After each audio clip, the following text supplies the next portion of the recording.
बुरगुंडा होईल बया, असं वाटतं की एखादा मुलगा आपल्याला होईल, असं सामान्य अर्थ. पण त्या भारुडाच्या माध्यमातून तरुणांमध्ये जे युथ फेस्टिवल लेवलमध्ये सहभागी होता, मी त्या भारुडाच्या माध्यमातून त्यांना सांगितलं की बाबा बुरगुंडा होईल याचा अर्थ असा आहे की तुला ज्ञान होईल. ज्ञान कशाचं होईल तर जनसामान्यामध्ये जीवन जगत असताना आपल्याकडे जे आहे ते समाजाला आपण जर दिलं तर त्याचं ज्ञान तुला झालं म्हणजे बुरगुंडाच झाला. हा, तुझ्या धमन्यामध्ये वाहणारं रक्त आहे जे आज तू जर समाजाला एखाद्या ॲक्सिडेंटमध्ये अपघातामध्ये ज्याला रक्ताची गरज आहे ते धमन्यांमधलं रक्त जर तू एखाद्या रक्तपेढीत जाऊन दान केलं तर एखाद्या मृत्यू पावणाऱ्या रक्ताशिवाय मृत्यू पावणाऱ्या व्यक्तीचं जीवनदान तुझ्या रक्ताच्या माध्यमातून त्याला प्राप्त होणार आहे. एक सांगू, फक्त गळ्यात माळ घालणं, कपाळावरती टिळा लावणं आणि वारकऱ्यांच्या सेवेसाठी बिस्किट घेऊन उभं राहणं हे खऱ्या अर्थानं भक्ती नाही. भक्ती नाही. आणि तुम्ही हा पॅच जो आहे तुम्ही एकटेच सगळे चालत आलेले आहेत. खरं तर 32 किलोमीटरचा जवळपास मोठा टप्पा पार केलेला आहे आणि तुम्हाला तर पुढे जाऊन आरामही करायचा आहे. तर ते मला सांगा की काय अनुभव आहे, किती वर्ष झालं करताय आणि काय गोष्टी? तसं दिंडीचं 13वं वर्ष आहे आणि मी वारी करतो 25 वर्षापासून. अखंड वारी चालू आहे. विशेष म्हणजे माऊलीच्या सानिध्यामध्ये चालत असताना कसल्याही प्रकारचं दुःख नाही.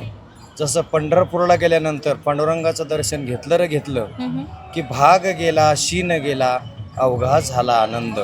कारण जगद्गुरू तुकाराम महाराज यांच्या वचनोक्तीप्रमाणे या दिंडीमध्ये चालत असताना पावसाचं दुःख नाही, झोपेचं दुःख नाही, खाण्याची चिंता नाही. कारण ज्ञानोपराय असे जवळजवळ पालखी सोहळ्यामध्ये 10 ते 12 लाख लोक आहेत, पण एवढ्या लोकांना ज्ञानोपराय जेव घातल्याशिवाय कधी जेवत नाही. विशेष आणि म्हणून ज्ञानोपरायाचं भजन करताना, पांडुरंगाचं भजन करताना कसल्याही प्रकारचं आम्हाला दुःख नाही. माऊली, तुमची ओळख नाही करून दिली तुम्ही. माझं नाव हरिभक्तीपरायण राजेंद्र महाराज दांडगे, मुक्काम पोस्ट मुंडवडी, तालुका कन्नड, जिल्हा छत्रपती संभाजीनगर. छत्रपती संभाजीनगरवरून आलेले तुम्ही. मला ह्या तुमच्या दिंडीतील जो समन्वय होता तो सगळ्यात जास्त शिस्त आणि समन्वय हे खूप भावलं. म्हणूनच मग आम्ही विचार केला की सगळ्यांशी बोलणं गरजेचं आहे म्हणून थांबलो. आणखीन कोणाला काही बोलायचं असेल? हा, तेच म्हणणार होते की मला असं वाटतं, माझा परिचय देतोय. नाव ज्ञानेश्वर माऊली भोवर. याच दिंडीमध्ये गेल्या 5 वर्षापासून चालतो. पूर्वी आम्ही एकत्र चालायचो. माझी 11वी वारी. या 11 वर्षात तुमच्या माध्यमातून जर समाजाला सांगायचं झालं वारी म्हणजे काय जर समजून घ्यायचं असेल तर त्याला वारीच्या वाटेवर ज्ञानोबरायच्या मागे चालावंच लागेल. आपण कितीही सांगितलं तरी तो जो अनुभव आहे तो या वाटेवर चालल्याशिवाय नाही. वारीच्या बाबतीत जर सांगायचं झालं, आम्हा वारकऱ्यांची 365 दिवस ऊर्जेनं समाजात जगायचं असेल तर हा महिना या वारीच्या वाटेवर चालल्यानंतर ती ऊर्जा वारकऱ्याच्या अंतःकरणात तयार होत असते. अशी एक ऊर्जा देणारी, प्रेरणा देणारी, जीवन कसं जगावं असा संदेश देणारी ही एक वारी आहे. आणि बापूंनी जसं सांगितलं की ज्ञानोबराय सगळे वारकरी जेवल्याशिवाय जसं झोपत नाही, तसा एक आणखी एक माझा अनुभव सांगेल.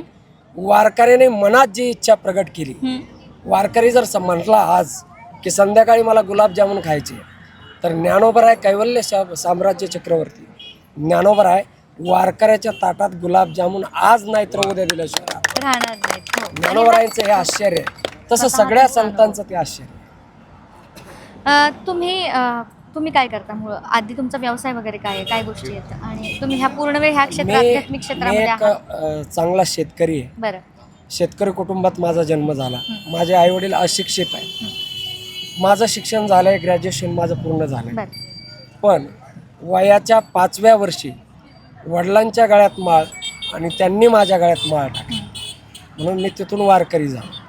आणि तिथूनच एक आश्चर्य सांगेल संतांचं, महाराष्ट्रीयन संतांचं, की ज्ञानोबराय, तुकोबराय जेवढे करून महाराष्ट्रात संत झाले, या संतांवरती, आपल्या वारकरी संप्रदायाच्या परंपरेवरती श्रद्धेनं विश्वास ठेवून, भाव ठेवून वाटचाल जर केली तर एका सर्वसामान्य कुटुंबात जन्मलेल्या, वयाच्या 5व्या वर्षी गळ्यात माळ घातलेल्या त्या अशा विद्यार्थ्याला किंवा अशा साधकाला, आळंदी पंढरी क्षेत्रात ज्याला राहायला मिळालं नाही अशाही साधकाला कीर्तनकार होता येतं. हा संतांचा आशीर्वाद आहे. त्यापैकी एक मी आहे.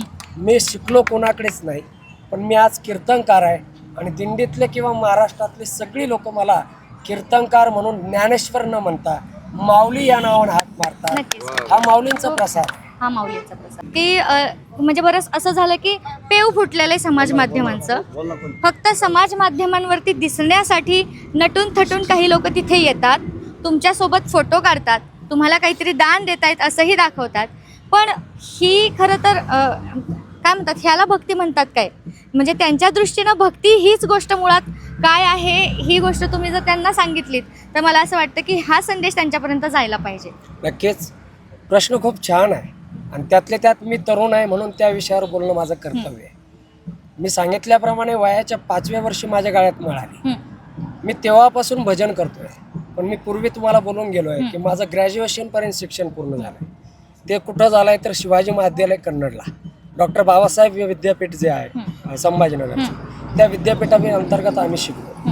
आणि शिक्षण घेत असताना लोककला महोत्सव होतो, पूर्ण युनिव्हर्सिटीचा होतो. त्यावेळेला माझ्या कॉलेजच्या माध्यमातून महाराष्ट्राची लोककला त्या मंचावर मी मांडली आहे. अरे वा.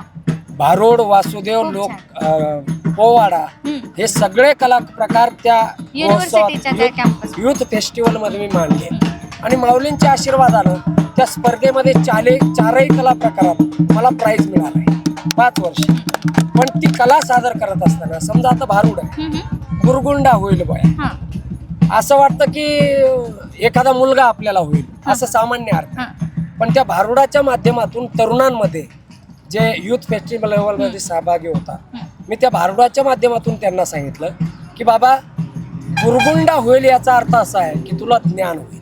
ज्ञान कशाचं होईल तर जनसामान्यामध्ये जीवन जगत असताना आपल्याकडे जे आहे ते समाजाला आपण जर दिलं तर त्याचं ज्ञान तुला झालं म्हणजे गुरगुंडाच झाला. हा, तुझ्या धमन्यामध्ये वाहणारं रक्त आहे जे आज तू जर समाजाला एखाद्या ॲक्सिडेंटमध्ये अपघातामध्ये ज्याला रक्ताची गरज आहे ते धमन्यांमधलं रक्त जर तू एखाद्या रक्तपेढीत जाऊन दान केलं तर एखाद्या मृत्यू पावणाऱ्या, रक्ताशिवाय मृत्यू पावणाऱ्या व्यक्तीचं जीवनदान तुझ्या रक्ताच्या माध्यमातून त्याला प्राप्त होणार आहे. एक सांगू, फक्त गळ्यात माळ घालणं, कपाळावरती टिळा लावणं आणि वारकऱ्यांच्या सेवेसाठी बिस्किट घेऊन उभं राहणं हे खऱ्या अर्थानं भक्ती नाही. भक्ती नाही. वारीच्या वाटेवर चालणाऱ्या माणसाला खरंच कशाची गरज आहे तर मला असं वाटतं तुमच्याकडून बिस्किटाची आम्हाला अपेक्षा नाही. एक दिवस तरी आपल्या गावातून पालखी जाते, वारकऱ्यांच्या सोबत चला. वारकरी काय जीवन जगतायत, वारकरी कसं वागतायत. मला असं वाटतं दिंडीतला एकही वारकरी जागेवरून किंवा बसण्यासाठी जी जागा वस्तू घेण्या देण्यावरून एकमेकाशी भांडत नाही. मला असं वाटतं हा संदेश जरी वारीच्या माध्यमातून प्रत्येक तरुणाने घेतला तर शेतातून जे भांडणं होतात किंवा आपसात जी भांडणं होतात, कोर्ट कचेरीपर्यंत जे आता प्रॉब्लेम चालले हे प्रॉब्लेम जाणार नाही. आणि असा एक संदेश मी तरुणाने या निमित्तानं देईल. आणि वारीच्या वाटेवर खरं तर हा अनुभव आहे. अनेक अनुभव अनेक तरुणांना येतात. पैकी मला जो आलाय खरं तर ज्ञानोबराय तुकोबराय म्हणतात की तरणा भाग्यवंत नटे हरिकीर्तनात. हरिकीर्तनात नटायचं आहे म्हणजे हरिकीर्तन म्हणजे गळ्यात टाळ मृदंग या नटावर असं नाही. त्याचा जो आहे तो आपलं जीवन समाजासाठी आपण कसं सत्कारणी लावू शकतो हा एक तरणा भाग्यवंत आहे. आणि त्या अनुषंगाने जर जीवन जगाल तर भगवान पांडुरंगापर्यंत नक्कीच आपल्याला संत पोहोचतो. रोखोक चर्चेच्या माध्यमातून आपण आता ह्या सगळ्या जे बघणारे भाविक असतील किंवा जे बघणारे प्रेक्षक असतील सगळ्या लोकांना आपण हा एक तुमच्यातर्फे केलेला तो एक छान संदेश पोहोचवूयात. आणि येणाऱ्या ज्या पिढ्या आहेत, नवीन पिढ्या आहेत, त्यांच्यासाठी त्या पिढ्यांना, त्या तरुणांना तुम्ही वारी संदर्भात हा जो आणखीन एक काही संदेश त्यांच्या आयुष्यामध्ये आणि तो त्यांनी करावा अशी तुमची इच्छा आहे. हा माऊली. व्यसनमुक्ती आजच्या काळामध्ये फार सगळ्यात मोठी एक कारण अलीकडं आपण बघितलं लहान लहान मुलं सुद्धा कोणी तंबाखू खातंय, कोणी गुटखा खातंय. पण या वारीच्या माध्यमातून आपल्या अंतःकरणातील ज्या भावना आहेत अर्थात जे व्यसन करण्याची वृत्ती झालेली आहे या वारीच्या वाटेवर आपण व्यसनमुक्ती आता आम्ही रस्त्याने बघितले बरेच या ठिकाणी असणाऱ्या संस्था व्यसनमुक्ती केंद्र चालवतात. कारण अलीकडचा तरुण आहे तो जास्त व्यसनाधीन झाला आहे आणि वारीच्या माध्यमातून आपण व्यसनमुक्तीसारखा संदेश तरुणापर्यंत पोहोचू शकतो. पंढरीशी जारे आल्यानो संसारा दिनाचा सोयरा पांडुरंग कारण भगवान परमात्मा संसारामध्ये आलेला आपल्याला वेळ मिळत नाही, पण संसारामधून वेळ काढून आपण ज्ञानोबरायासारख्या तुकोबरायासारख्या या संतांच्या सानिध्यामध्ये जाऊन पालखीबरोबर आपण पांडुरंगाकडे जावं. पांडुरंगाकडे गेल्यानंतर तो भगवान परमात्मा आपली वाट पाहत असतो. वाट पाहे उभा भेटीची आवडी, कृपाळू तातडी उतावेळ. कारण ज्या वेळेला वारीचे दिवस येतात त्यावेळेला जे खरे ओरिजिनल वारकरी असतात, लागला टकळा पंढरीचा, संपदा सोहळा नावडे मनाला. त्याच्या मनाला बाकी काही आवडत नाही, फक्त एक म्हणजे एक वारी. कारण ज्या दिवशी आम्ही घरून निघालो, आम्ही बातम्या बघत होतो, आम्हाला संदेश पण होते व्हॉट्सअप फेसबुकवर की आळंदीमध्ये 4ही पूल पाण्याखाली आहे. पण जे खरे वारकरी होते ते मात्र चोरून लपून कसे होत नाही आळंदीत आले, चोरून लपून जाण्याची म्हणजे ते खरे वारकरी होते, भेटीची आवडी होती. आणि विशेष रूपाने शासनालाही मदत केली. बरेच वारकरी आमच्या इकडं सासवडला असतील, त्याच्यानंतर अजून जेजुरीला, पुण्यामध्ये थांबलेत. पण खरं जे फडकरी लोक होते ते सगळे आळंदीला येऊन ज्ञानोबरायाबरोबर चालले. एक सांगू तुमच्या प्रश्नाचं उत्तर आहे. काय प्रश्न होतो? पंढरी शेजारी आल्यानं संसारा. एक सांगू, विसावा प्राप्त करायचा असला तर संसारात होत नाही. विसावा संसारात जर प्राप्त करायचा असेल तर 4 जणांच्या खांद्यावरती जावं लागतं, म्हणजे त्याचा उपयोग नाही. पण जीवनात जगत असताना विसावा प्राप्त करायचा असेल तर पंढरीलाच जावं लागेल. वा वा. आणि पंढरीनाथ आपल्याला विसावा देणार. एक सांगू, विसावा या शब्दाचा अर्थ असा आहे, देवाने आपल्याला जन्म दिला त्यावेळेला श्वास मोजून दिले. देवाने दिलेले श्वास आहेत तोपर्यंत माणूस जिवंत आहे. देवाने दिलेले श्वास संपले की जावं लागणार आहे. विसावा त्याला म्हणतात, देवाने दिलेले श्वास शिल्लक राहावेत आणि करायची कामं संपून जावीत. वा वा. ज्या दिवशी हा क्षण आपल्या जीवनात येईल त्या दिवशी म्हणावा छातीला हात लावून, देवानं मला विसावा दिला आहे. नक्कीच नक्कीच. खूप वाखाणण्यासारखे शब्द सांगितले तुम्ही. रामकृष्ण हरी माऊली. चला.